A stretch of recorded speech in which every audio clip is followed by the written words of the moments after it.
Hello दोस्तों, आज की कहानी है इश्क का जादू, जिसका ये पार्ट 62 है। अगर आपको ये कहानी पसंद आती है तो प्लीज़ इसे लाइक कीजिए, शेयर कीजिए और आप इस चैनल पर नए हैं तो प्लीज़ इस चैनल को सब्सक्राइब कीजिए। राजवीर, परी, वह सब क्या था वहाँ पर? परी, क्या, कहाँ था वहाँ पर? राजवीर, जब तुम मुझे वहाँ लेने आई थी तब तुमने देखा था ना, सब चीज़ रुकी हुई थी। ऐसा लग रहा था मानो जैसे कोई मूवी चल रही हो और किसी ने उसे बीच में पॉज कर दिया हो। सब अपनी अपनी जगह रुके हुए थे, सिर्फ तुम और मैं, सिर्फ हम दोनों ही अपनी जगह से हिल पा रहे थे। परी थोड़ा हिचकिचाती हुई बोलती है, नहीं तो ऐसा तो कुछ भी नहीं था। मैं बस वहाँ आई और तुम्हारा हाथ पकड़कर टैक्सी में तुम्हें यहाँ ले आई। लगता है तुम्हें कोई वहम हुआ होगा। तुम आराम कर लो, तुम्हारी तबीयत ठीक नहीं है। राजवीर, नहीं, कोई वहम नहीं हुआ परी, मुझे अच्छे से याद है। कुछ तो बहुत अजीब है। परी, तुम इंसान में कितने अजीब हो ना, एक बात के पीछे ही पड़ जाते हो तो उसे छोड़ते ही नहीं हो। वहाँ ऐसा कुछ नहीं था। अगर तुम्हें विश्वास ना हो तो डॉक्टर शर्मा से पूछ लेना, वो भी वहीं थे। राजवीर, ठीक है। वैसे तुम एक बात बताओ, तुम क्या सचमुच में अपने नाम की तरह कोई परी हो क्या? परी यह बात सुनकर बहुत ज़्यादा हैरान हो जाती है और डरती हुई बोलती है, का क्या? मैं समझी नहीं। राजीव, अरे तुम इतना घबरा क्यों रही हो? मेरे कहने का मतलब था, तुम ना कभी कभी अजीब बातें करती हो, जैसे अभी देख लो। तुम इंसान शब्द तो ऐसे बोल रही हो जैसे तुम खुद इंसान नहीं हो, बल्कि अपने नाम की तरह सचमुच की परी हो। परी इस बात पर थोड़ा रिलैक्स होती है। वह क्या है ना, तुम लोग सिर्फ इंसान हो और मैं ज़्यादा इंटेलिजेंट इंसान। राजीव इस बात पर थोड़ा हंस देता है। परी, हाँ ठीक है, ज़्यादा हंसने की ज़रूरत नहीं है। तुम थोड़ी देर यहाँ आराम कर सकते हो। कमरा थोड़ा छोटा है पर काम चला लेना। परी की यह बात सुनकर राजवीर चारों तरफ नजरें घुमाकर देखता है और बोलता है, नहीं, कमरा बहुत सुंदर है, मैं एक दो दिन आराम से निकाल सकता हूँ। परी, हैं? अरे एक दो दिन? बिल्कुल नहीं, तुम बस थोड़ी देर के लिए यहाँ पर हो। परी की बात सुनते राजवीर अपने दिल पर हाथ रखकर दर्द होने का नाटक करता है। ओके, कोई बात नहीं, मैं थोड़ी देर बाद घर चला जाऊँगा। कोई ना, थोड़ी तबीयत ही तो खराब है। वैसे कोई ध्यान रखने वाला है नहीं घर पर मैं मैनेज कर लूँगा। परी राजवीर के पास आकर, ठीक है, कोई ज़रूरत नहीं है, तुम जब तक चाहे तब तक यहाँ रुक सकते हो। राजवीर, तुम सच में बहुत अच्छी हो परी। परी खिड़की की तरफ देखकर, शाम हो गई है, मैं नीचे जाकर शर्मिला जी की थोड़ी मदद कर देती हूँ, तब तक तुम थोड़ी देर आराम कर लो। परी यह बोलकर नीचे शर्मिला के पास चली जाती है। परी रात होने पर राजवीर के लिए खाना लेकर ऊपर आती है, लेकिन तब तक राजवीर सोफे पर सो चुका था। परी, अरे यह तो सो गया, चलो सोने देती हूँ, बहुत थक गया होगा।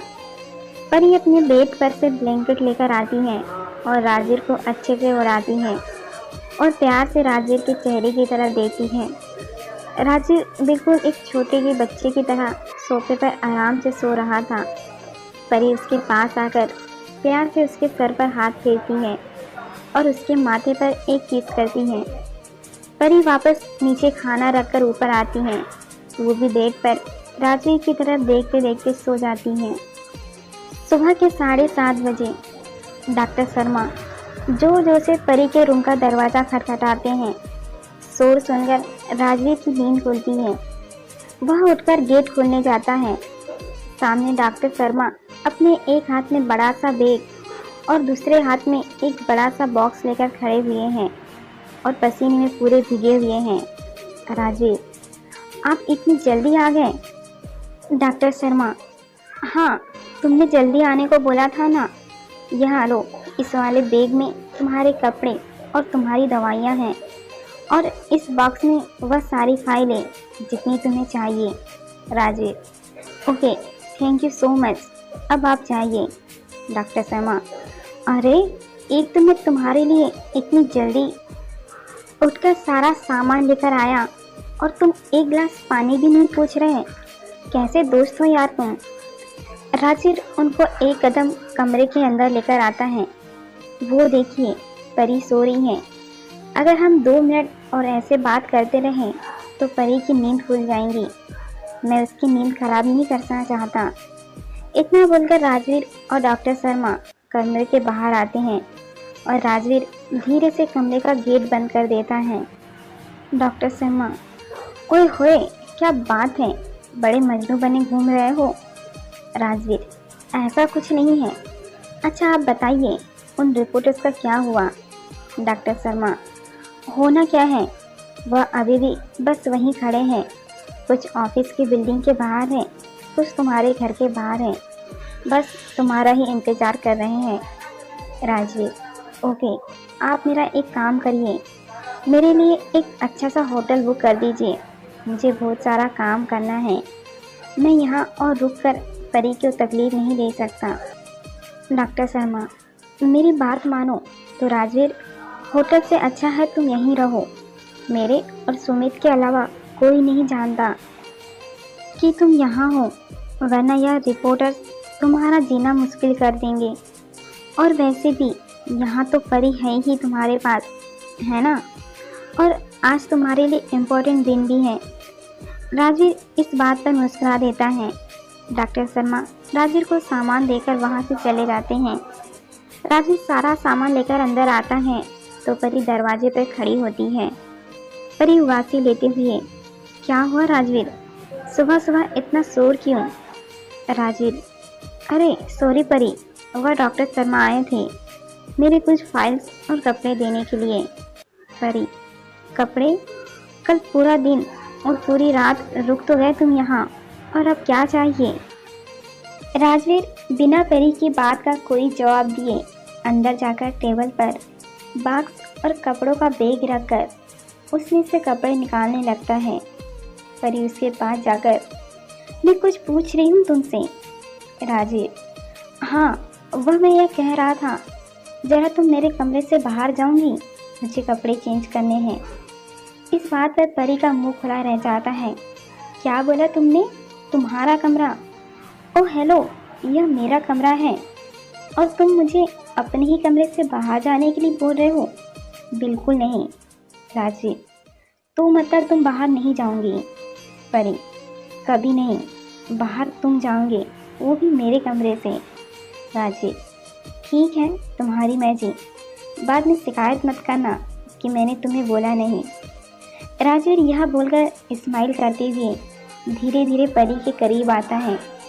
वह अपना कोट उतारता है, टाई निकालता है और अपने शर्ट के ऊपर के 1-2 बटन खोलने लगता है। परी, ये क्या कर रहे हो तुम, ये रुको, देखो मैं कह रही हूँ, वहीं रुक जाओ। राजवीर, तुम तो बाहर जाओगी नहीं तो क्या करूँ, तुम्हारे सामने ही चेंज करना पड़ेगा। ऐसा बोलकर राजवीर अपने शर्ट के सारे बटन खोलकर शर्ट उतारने लगता है और परी उसे धक्का देते हुए अपने आँख पर हाथ रखकर नीचे भाग आती है। नीचे शर्मिला टेबल और चेयर साफ कर रही होती है और परी जल्दी में आते हुए उनसे टकरा जाती हैं। शर्मिला, अरे परी, तुम इतनी जल्दी उठ गई। वैसे गुड मॉर्निंग। परी, गुड मॉर्निंग। शर्मिला, क्या हुआ परी, तुम्हारे चेहरे पर 12 क्यों बज रहे हैं। राजवीर क्या कर रहा है, वो उठ गया। परी, नहीं, मैं ठीक हूँ, बस रात को ढंग से नींद नहीं आई ना, इसीलिए। और राजवीर भी उठ गया, तैयार हो रहा है। शर्मिला, ओके, चलो तुम भी नहाकर तैयार हो जाओ, मैं नाश्ता बना रही हूँ, राजवीर को भी दे आना। परी, बिल्कुल नहीं। शर्मिला, क्या। परी, मेरा मतलब है मैं नहाने जा रही हूँ, आप जाकर राजवीर को नाश्ता दे आना। इतना बोलकर परी शर्मिला के रूम में नहाने चले जाती हैं। थोड़ी देर के बाद परी नहाकर वापस आती है। शर्मिला, परी, तुम तैयार हो गई। परी, हाँ। शर्मिला, एक काम करो, राजवीर ने शायद अब तक नाश्ता कर लिया होगा, तुम जाकर प्लेट ले आओ। परी ऊपर अपने कमरे में जाती है। राजीव सोफे पर बैठकर लैपटॉप पर काम कर रहा होता है और टेबल पर नाश्ते की प्लेट ऐसे ही रखी रहती है। परी, अरे तुमने नाश्ता क्यों नहीं किया? राजीव लैपटॉप पर काम करते हुए बिना परी की तरफ देखे बोलता है, मुझे भूख नहीं है, अभी मुझे बहुत सारा काम करना है। परी, काम तो होता रहेगा, पहले तुम्हारी सेहत ज़्यादा ज़रूरी है, चलो बैठकर चुपचाप नाश्ता करो। राजीव, ठीक है, तुम रख दो, मैं कर लूँगा थोड़ी देर में। परी राजवीर की बात सुनकर उसके पास बैठ जाती हैं और एक एक बाइट अपने हाथों से उसे खिलाने लगती हैं। खाते वक्त राजवीर परी को ही देख रहा होता है। परी, क्या हुआ, ऐसे क्यों देख रहे हो? राजवीर, बहुत सालों के बाद किसी ने अपने हाथों से खिलाया है, आखिरी बार बस माँ के हाथों से खाया था। ऐसा बोलते हुए राजवीर की आंखों में आंसू आ जाता है। परी राजवीर की आंखों में देखकर बात बदलने की कोशिश करती है। अच्छा चलो, हो गया नाश्ता, और हाँ सुनो, सिर्फ आज तुम यहाँ रुकोगे, नहीं तो अगले दिन से तुम्हें स्टोर रूम में सोना होगा। परी की बात सुनकर राजवीर स्माइल कर देता है और परी प्लेट लेकर वहाँ से जाने लगती है। राजवीर परी को आवाज़ देकर रोकता है। राजवीर, परी सुनो, मेरी आज एक बहुत इम्पोर्टेंट मीटिंग है, अभी शाम को मैं सुमित के साथ निकलूँगा, आने में शायद थोड़ी देर हो जाए। परी, हाँ तो तुम मुझे क्यों सब बता रहे हो?